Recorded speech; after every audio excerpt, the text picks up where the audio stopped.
कम पैसे में अपना खुद का मैन्युफैक्चरिंग बिजनेस शुरू करना है लेकिन सही तरीका नहीं पता। लो इन्वेस्टमेंट, हाई डिमांड और प्रैक्टिकल काम, ये 3 मैन्युफैक्चरिंग बिजनेस आपको शुरुआत का क्लियर रास्ता दिखाएंगे।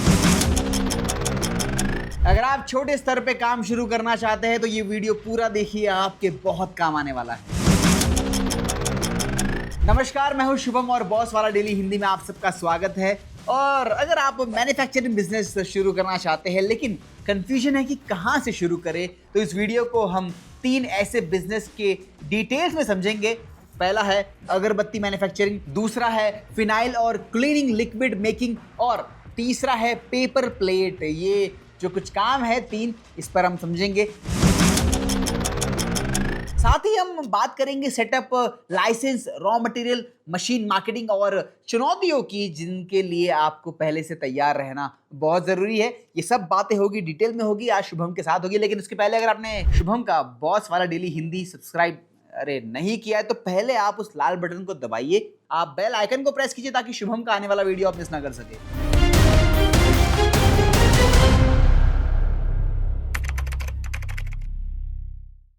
चलिए शुरू करते हैं शुभम के साथ। अगरबत्ती मैन्युफैक्चरिंग से शुरू करें तो ये एक कंज्यूमेबल प्रोडक्ट है जिसकी डिमांड कभी खत्म नहीं होती। शुरुआत के लिए आपको 100 से 300 स्क्वायर फीट का स्पेस काफी होता है, घर से भी कर सकते हैं, जहां वेंटिलेशन अच्छा होना चाहिए, ठीक है, प्रॉपर हवा जो है आवन जावन अच्छा रहे। सेमी ऑटोमेटिक मशीन लेने से प्रोडक्शन तेज और सिस्टमैटिक रहता है। शुरुआत में आप 2-3 बेसिक फ्रेग्रेंस पर आप फोकस करें, जैसे कि चंदन हो गया, गुलाब, मोगरा। रॉ मटेरियल भरोसेमंद सप्लायर से लेना जरूरी है ताकि क्वालिटी बनी रहे। और तैयार अगरबत्ती को सुखाने के लिए साफ और सूखी जगह चाहिए होती है। यह स्टेप बहुत महत्वपूर्ण है क्योंकि नमी से प्रोडक्ट जो है वो खराब हो सकता है। अब देखिए, पैकेजिंग में आप 10, 20 या 50 स्टिक्स के छोटे पैक से शुरुआत करें ताकि लोकल ग्राहक आसानी से ट्राई कर सके। धीरे धीरे आप अपना ब्रांड नाम और सिंपल प्रिंटेड पैकेट बनवा सकते हैं। इस बिजनेस में एक जरूरी चीज है नियमित सप्लाई, क्योंकि दुकानदार वही प्रोडक्ट रखना पसंद करता है जो लगातार मिलता है। तो अगर आप खुद का अपना एक मैन्युफैक्चरिंग सेटअप डालना चाहते हैं तो अगरबत्ती का बिजनेस आप सोच सकते हो, ठीक है। घर से शुरू हो जाता है, इन्वेस्टमेंट ज्यादा लगती नहीं है, रनिंग बिजनेस है, मार्जिन भी ठीक ठाक होती है। तो अगर आप अपने जॉब के साथ साथ, या फिर अगर आप रिटायर हो चुके हो, या फिर आप स्टूडेंट है या हाउस वाइफ है और आप कोई बिजनेस शुरू करना चाहते हो खुद का मैन्युफैक्चरिंग का, तो आप अगरबत्ती का ऑप्शन जो है उसे आप चूज कर सकते हैं। तो ये है हमारा पहला ऑप्शन। नंबर 2, फिनाइल और क्लीनिंग लिक्विड मेकिंग। जी हाँ, इसमें आपको प्रोडक्ट रेट बढ़ाने का फायदा मिलता है। आप सिर्फ फिनाइल ही नहीं बल्कि टॉयलेट क्लीनर, फ्लोर क्लीनर जिससे फर्श साफ होता है, और हैंड वॉश जैसे प्रोडक्ट धीरे धीरे आप जोड़ सकते हैं। शुरुआत में छोटे बैच बनाकर टेस्टिंग करना जरूरी है ताकि फॉर्मूला सही बने और ग्राहक को अच्छा रिजल्ट मिले। यहाँ पे सिर्फ रिजल्ट ही चलता है, पैकेजिंग सब ठीक है, बट रिजल्ट बहुत मैटर करता है। पानी की क्वालिटी भी यहाँ महत्वपूर्ण होती है, इसलिए साफ या फिल्टर पानी का इस्तेमाल करें। आपको बेसिक सेफ्टी जैसे ग्लव्स, मास्क और सही स्टोरेज का ध्यान रखना होगा आपको। यहाँ पे पैकेजिंग के लिए मजबूत बोतल और लीकेज प्रूफ कैप्स इस्तेमाल करें। इस बिजनेस में B2B सेल्स ज्यादा काम करता है, यानी आप सीधे दुकानों, स्कूल्स, क्लीनिंग कॉन्ट्रैक्टर्स और छोटे हॉस्पिटल से संपर्क करें। अगर आप रेगुलर सप्लाई देते हैं तो लंबे समय के लिए ऑर्डर मिल सकते हैं।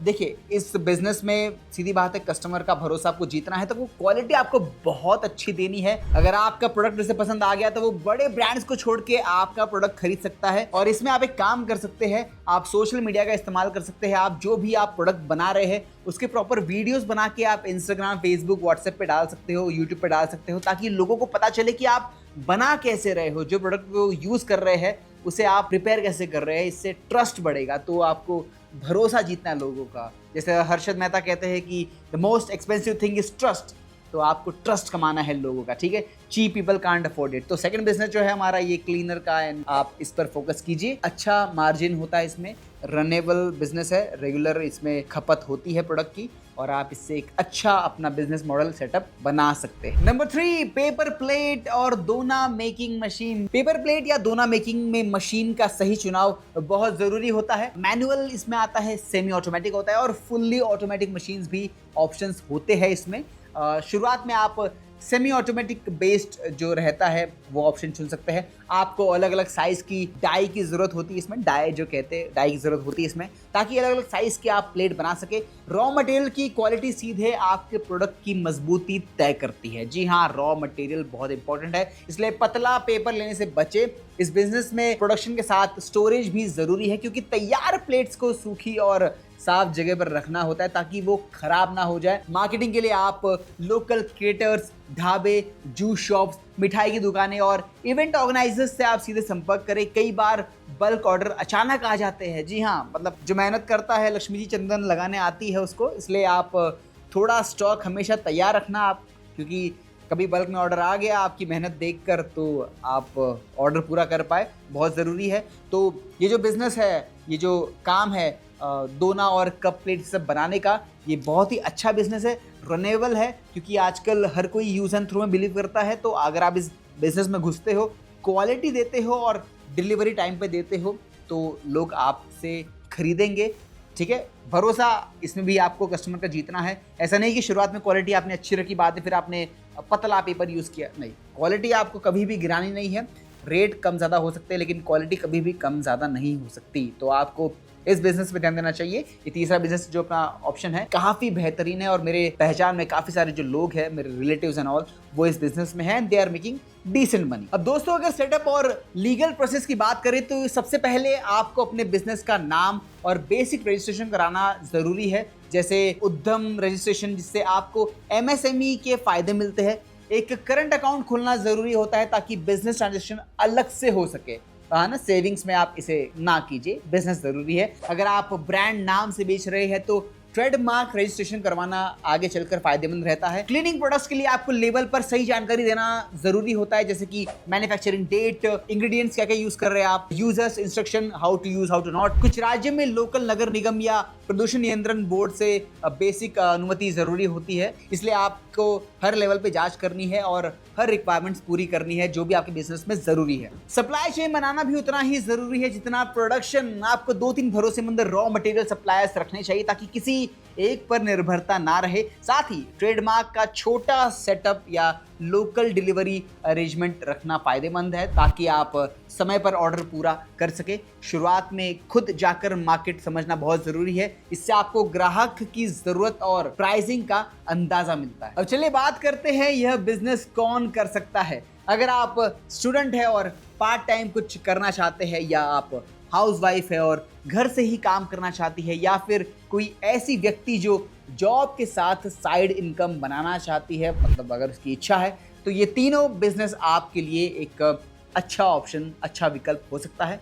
गांव या छोटे शहर में रहने वाले लोग भी इसे आसानी से शुरू कर सकते हैं, क्योंकि इसमें ज़्यादा हाईटेक इंफ्रास्ट्रक्चर की ज़रूरत नहीं होती। अगर आपके पास छोटा स्पेस है, बेसिक समझ है और आप सीखने के लिए तैयार है, तो आप इन बिजनेस को धीरे धीरे बढ़ा सकते हैं। शुरुआत में आप खुद काम संभाल सकते हैं और जैसे जैसे ऑर्डर बढ़ते हैं आप 1-2 लोगों की मदद ले सकते हैं। अब चुनौतियों की बात करें तो हर बिजनेस में कुछ ना कुछ दिक्कतें आती है और यहाँ भी आएंगी।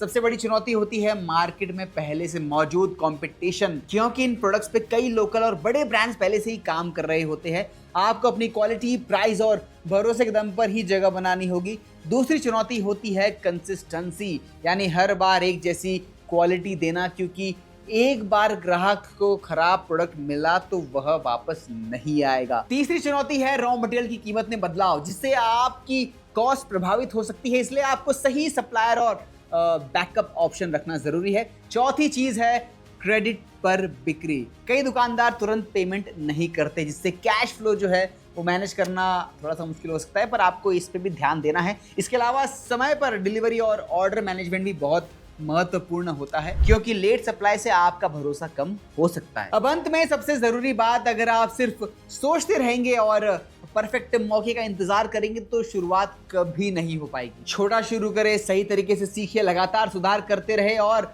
अपने काम को धीरे धीरे मजबूत बनाएं।